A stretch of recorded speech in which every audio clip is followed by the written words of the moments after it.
Welcome back, everybody. We're almost at the end of Beltech for 2020, and I don't know about you, but I really don't want it to end.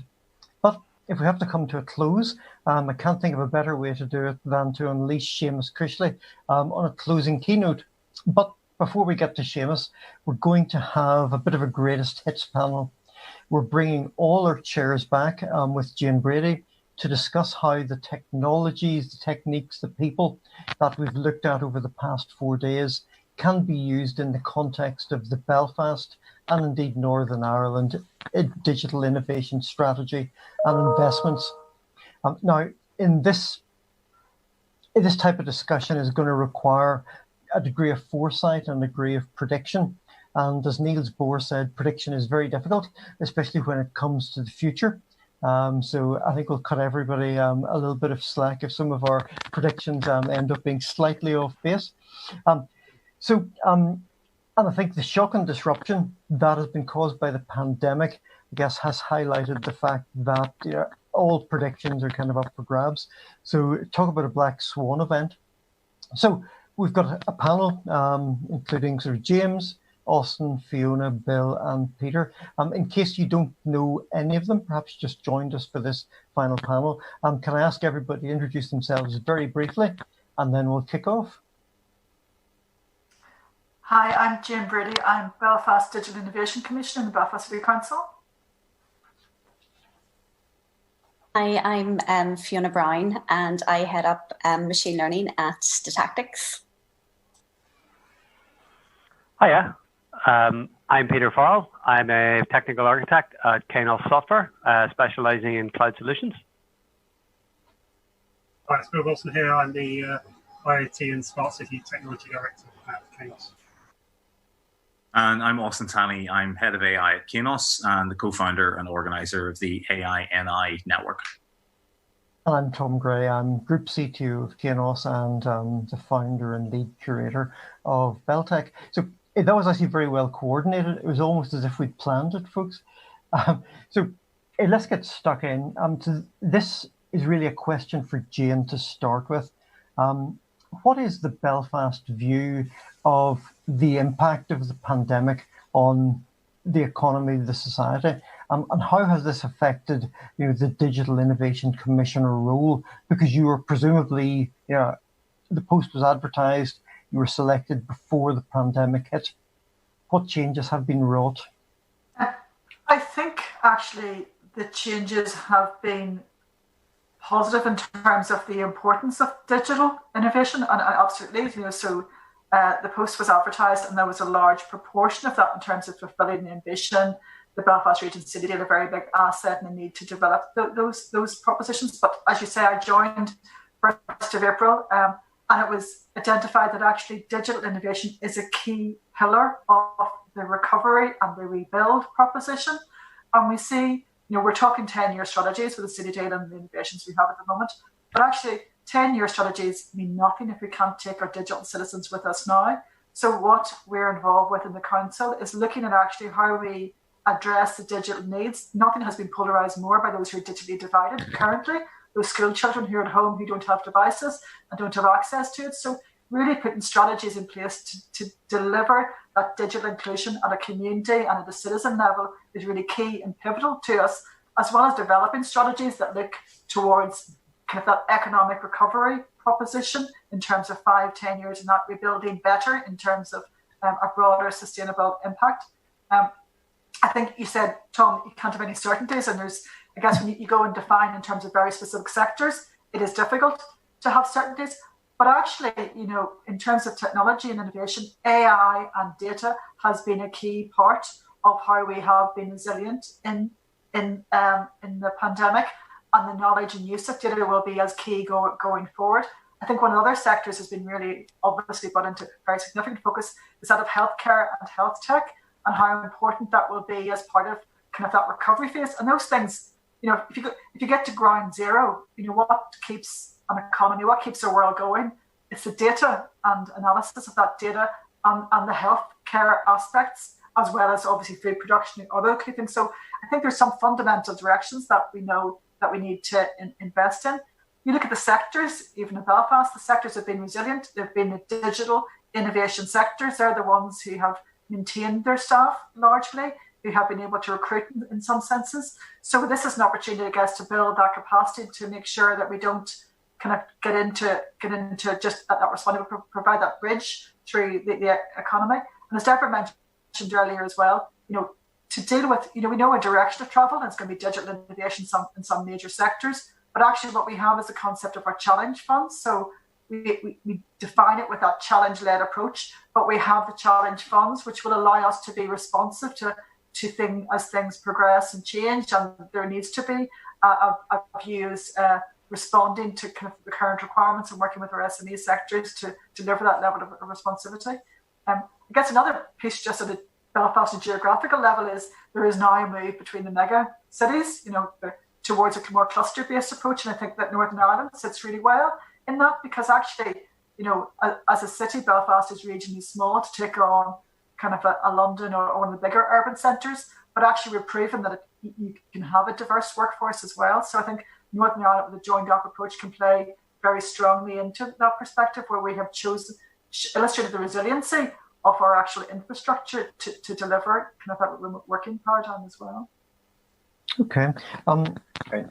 Whenever both yourself and Deborah were talking about, I guess, some quite significant investments over a significant time period, say 5 years, I do get a little bit concerned that an investment that has been proposed possibly 2 years ago, it needs to be refreshed and evolved and updated, both in the light of, I guess, a general future-proofing, but also in terms of the impact of the pandemic.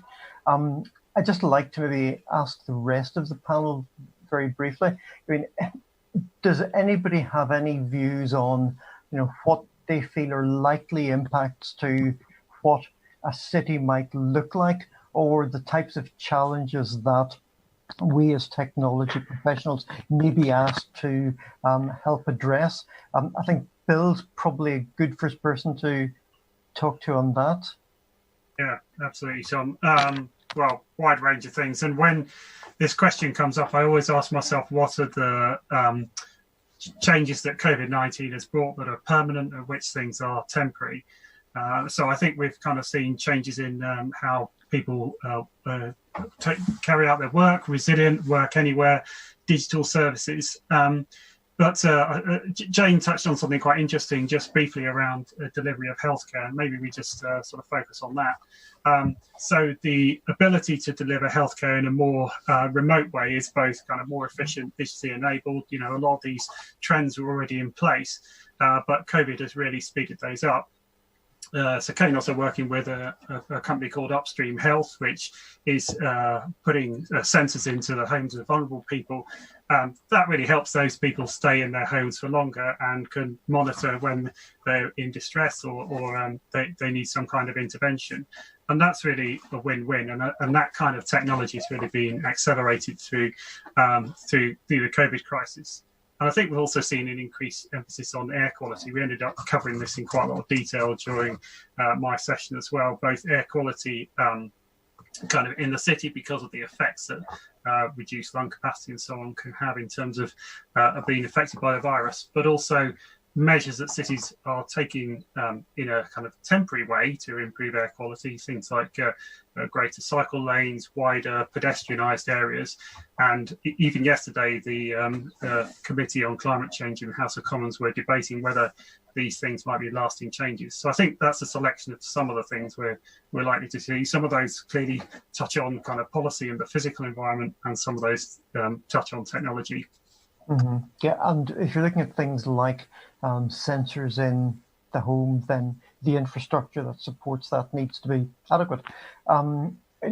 You touched on health, which is always an interesting topic. I guess, Austin, given your background, do you have anything to add from the perspective of either health or AI?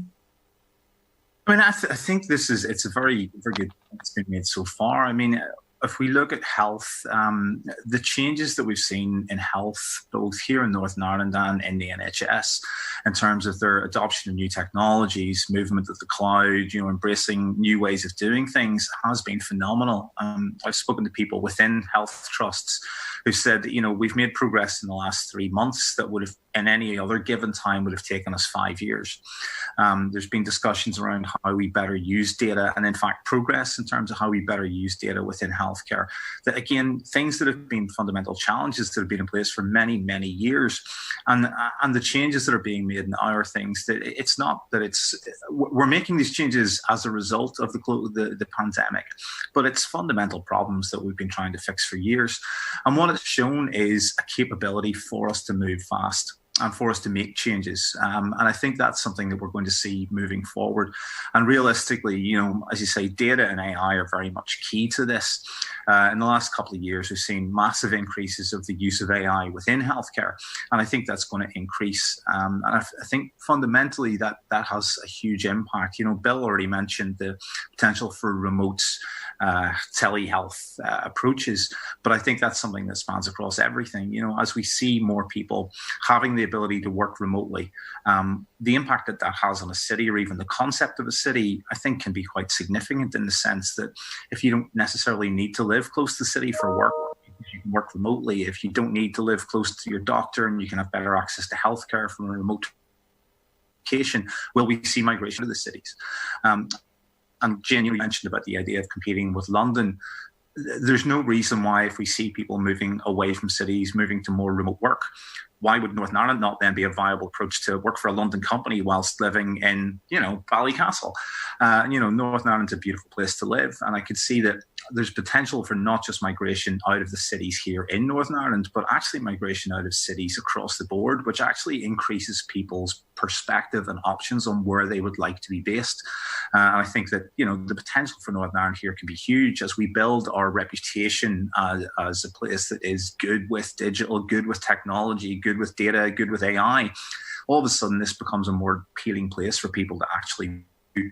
And, that becomes massively de-risked if you can work remotely for your London-based company, but then move to Northern Ireland, find a beautiful place on the coast, and then eventually end up working for a Belfast or Ballymena company as well. Okay. So, Austin, you mentioned the possibility that people might actually start migrating out of cities. I mean, I guess that's something that's been on my mind. But Jane, has that been, I guess, a factor of the recent conversations around the Belfast City Strategy and the City Deal project? And I do appreciate that the City Deal projects are more region than absolute city urban area specific. Absolutely. I mean, the Region City Deal takes in 6 councils, so it includes 1 million people within that demographic. So it plays very strongly into that regional spread. And actually, I spent lots of time in Ballycastle, Austin, so I can vouch for the beauties of the place. So I think rather than looking at a fragmented place, everywhere always needs an urban centre, an urban demographic. But I think from looking at a very fragmented perspective, it can be damaging both to that urban centre. We need to look at a kind of more regional strength, because actually we need scales of economy. So you will never get that scale even within a Belfast demographic. We need to look at where the regional strengths are and to play outside as an externality. This is what we can offer collectively. The skills, the large fintech presence there is in Uri, which is again part of the City Deal, the sports elements that we have as well in terms of really cool things with AI and sports tech.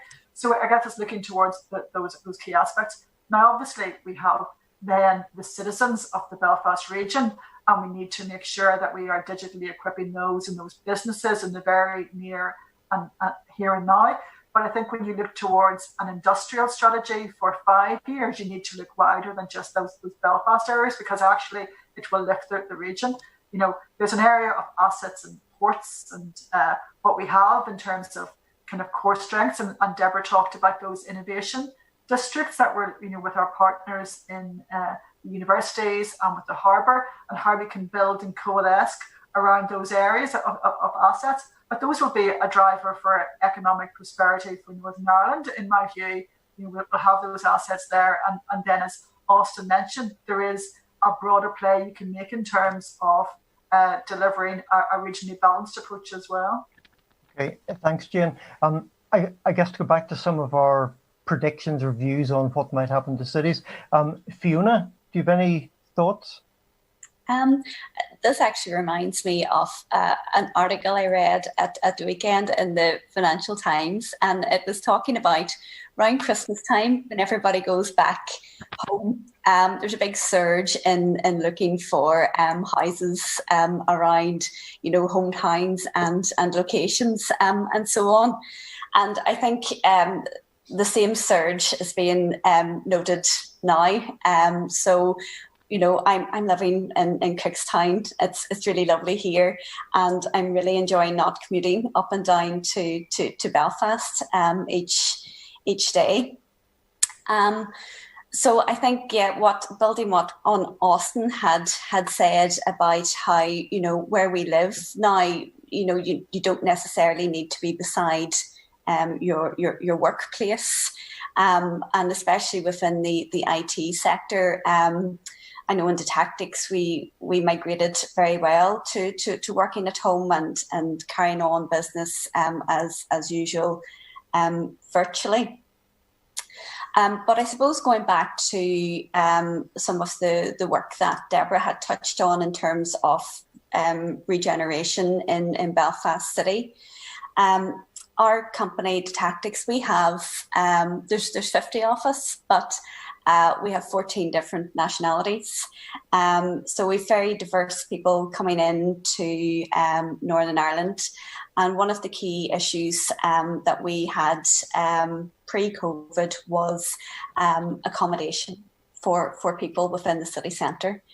And I think that's probably still needed now to basically to house the number of, for example, students that's been estimated to come in on the deals in the sectors that's been highlighted, and also for the job creation as well. However, with the pandemic, I think it probably then opens our eyes to, okay, we're going to have to think about these things differently now. So as opposed to, for example, high rises and so on and packing people in like sardines, we probably have an opportunity in terms of designing and regenerating our spaces to address issues such as social distancing and so on. And I think that goes back to your point earlier, Tom, in that this funding was planned maybe two years ago, and then that needs to keep refreshing as things change. Unfortunately, we've got an issue of unknown unknowns, and it's something that we sort of need to keep in the back of our mind. Super. Thank you, Fiona. I'm conscious that Peter is complaining that everybody's stealing his lines. Peter, do you have any thoughts? And I guess we're looking at, infrastructure enabling us to do a lot of things, let's say, outside the city environment that we would have previously had to have gone into the city to do. For example, participate in a conference. That's right now, yeah. What do you see, I guess, happening in terms of cloud infrastructure, either in terms of enablement or perhaps demands? First of all, I want to second what Fiona has said, is that it's great being in Tyrone. Yep. So I like that. You can take your Ballycastle. Anyway, so in terms of what the cloud, the ambition, the digital ambition we talked about, homes for 10,000 new people along the Belfast waterfront area. But I think as we're all talking here in terms of the cloud is enabling us to do remote working, and there will be a greater demand on rollout of full fibre services beyond Lisburn, further west and all across Northern Ireland, so that we all stay connected. A little bit on what Fiona was saying there as well in terms of people from different nationalities, and kind of what Austin was saying as well about somebody can have their London job and work from Ballymena. There's no reason why companies can't, Northern Ireland companies now can't employ the best people from around the world. So if we have someone who is a world leading person in Seattle, they can come and work for us. They'll do a different shift than everybody else, but they will be part of our companies, and we can attract the best people in the world. Bill had a line that he's put in here that I'm determined to use. The impact for me is, and Fiona talked about not wanting to commute. Not wanting to commute is fantastic. The fact that we can remote is brilliant. And for me, definitely from Bill's field of work, you will notice improvements to air quality throughout cities. We'll all have better, healthier lives. As Fiona was saying, we may end up building different types of houses. COVID has presented us with so much change, and we're rising to the opportunity there. Things are going to change, and it's how we control them. One more thing I was going to say was, yes, with less people commuting, as someone who can put away a round trip of 200 miles a day coming to Belfast, there's going to be an awful lot of cars taken off the road. There's going to be an awful lot less congestion. And for me, congestion was always a big thing coming into work. I'm in early to avoid congestion. So I think there's going to be just what the cloud enables us to do with remote working, attracting the right people, getting a work-life balance back, managing our health against that. I think the opportunities that this pandemic have actually presented us with are massive, and I think it's up for us to grab them. Yeah, Peter, though, maybe can I just? Oh, sorry. Jane first, then Bill. Okay, thanks. It's a different protocol when you're not all together. So actually, just to come back on the points Peter and Fiona made, I think actually the new the cloud, the remote working, all being proven, plays really well for Northern Ireland and for Belfast, because actually, I have friends and colleagues who worked in London commuted. There's nowhere I can think that I live in Belfast and I can go for a run in the morning and there's cows and the lag and towpath. It's a really fabulous kind of balance of having an urban centre and all the facilities that you want regarding that, but actually having a really good quality of life, which can then be scaled kind of regionally for those people who want to move out. So I think actually it's not versus city versus urban. Actually, Northern Ireland with as a whole, have a brilliant mix in terms of allowing us to compete with the big mega cities like New York and London and have a joined up approach in that. So thanks, Jim. Bill? Yeah, I was just going to pick up on sort of the same point. So we are in competition now. The cloud has enabled that. It's kind of leveled the playing field, which is the point you made, Peter. So at the same time, we need to up our game, which is why it's good to see so much coverage of digital skills in some of the material that you've written. So. That's great. Now, I'm being told that we've only got about 5 minutes left, which is a shame because I've got about at least 5 more questions. But to go off script for a second, I mean, as we were talking about cities, it just struck me that everybody today, I'm sure, thinks of cities as this physical thing, and it provides, I guess, certain services, certain things that I guess you have to go to the city to consume, be it your workplace, be it entertainment, whatever. But I think what we've seen over the past number of months, is that a lot of those things can be consumed remotely. So is there an opportunity for us or for Belfast to reframe what a city is? And if you look at what, say, Estonia has done with the re-citizenship, I mean, can you be a citizen of Belfast, an e-resident of Belfast? What do you think, folks? I maybe come in and I know others, but actually I think for us, we're all we're professionals working in professional environments, and that is true to an extent, Tom. But actually for the communities and the hubs and those who are disadvantaged, they needed to have that community presence. There were food deliveries that were delivered out in those very times of vulnerability. That's when that kind of local community groups and that citizen-led approach. So I think you'll never lose that. And we all have families who do that for us. But when all those other things fall aside, you need that kind of sense of that kind of community and leading those most vulnerable. So I think there is an important place for that as well, that has been highlighted probably more clearly as part of the COVID crisis. Okay, and I guess in that context, and you're absolutely right, and I think we need to, I guess, constantly be reminded that we, as a group, are almost certainly not representative of the majority of citizens in any city. But I guess to help us understand what are the best ways to, I guess, address some of those challenges, I mean, is there an opportunity to use more data-driven decisions, or does that start raising some of the challenges that we raised in the past, couple of days around ethical use of data, etc.? And thoughts, Fiona or Austin? I think what's come through the past couple of days in the conference as well. Yes, you have your data issues. Of course, I'm going to talk about that because our whole our background is data quality. But I think what it always comes back to as well is what are the specific challenges are we trying to address here, and how can we feed those forward then, with, for example, data and so on.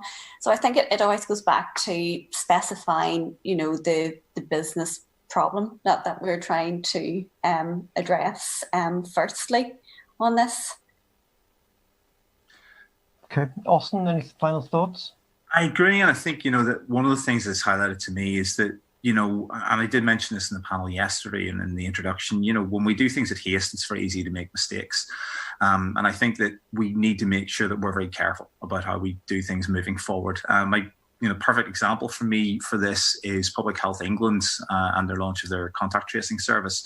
And some of the backlash around that, around data. So within their policies, they've stated that they're going to retain any data that they capture in contact tracing for cases for 20 years and for contacts for 5 years. Now, that under GDPR seems absurdly excessive. And I think there's going to be some very interesting conversations between Public Health England and the ICO, because defending why I would keep voluntarily submitted contact information for 5 years, I think is extremely hard to justify if that person has never had any symptoms or signs or test for the disease. And that's a perfect example of, a service that was brought out quickly because it had to be, that was incredibly data critical and, makes a huge impact and can help fight the disease. But the errors that were made around data protection and data protection impact assessments were quite significant. And again, the backlash has been huge in that. So while we need to think about, yes, we absolutely need to focus on how we better use data, we better use AI, we need to think about the ethics, we need to think about how we're using that data, and we need to think about protection of people with that data as well. Okay, well, we're going to have to close now. I just guess one final comment from Jane, if I may. What can, I guess, we do from a technology community perspective? What do you, I guess, expect from us? How can we step up and deliver more, I guess, be more responsible custodians of the technology potential? Well, I guess, my appointment, I've come from industry into kind of a public sector role, and then it's acknowledgement that we need to find really strong ways to work together with our SMEs and our businesses to kind of co-create that proposition. So, we have some very ambitious investment plans, but what we want to do is to make sure we work hand in glove so that we're not delivering things in isolation of the business need and delivering for our SMEs. So my call to action would be to work with the teams and years we have in the last 6 years, but as we roll out the delivery of this strategy, that we can form kind of deep and meaningful engagements to test those issues out so that they're really commercially grounded and delivering impact both kind of now in the next number of years, but also as the strategy evolves. So I know that we're sharing our brochure, which kind of outlines that strategy for delivery, but certainly in terms of that follow-up engagement, because I believe that there is really strong potential for building a transformative impact using digital innovation for Belfast and for all of the region. Brilliant. I'd love to bring this group back for one of the podcasts we've been talking about, Austin. But for now, thank you very much, everybody. And we're going to return to the studio.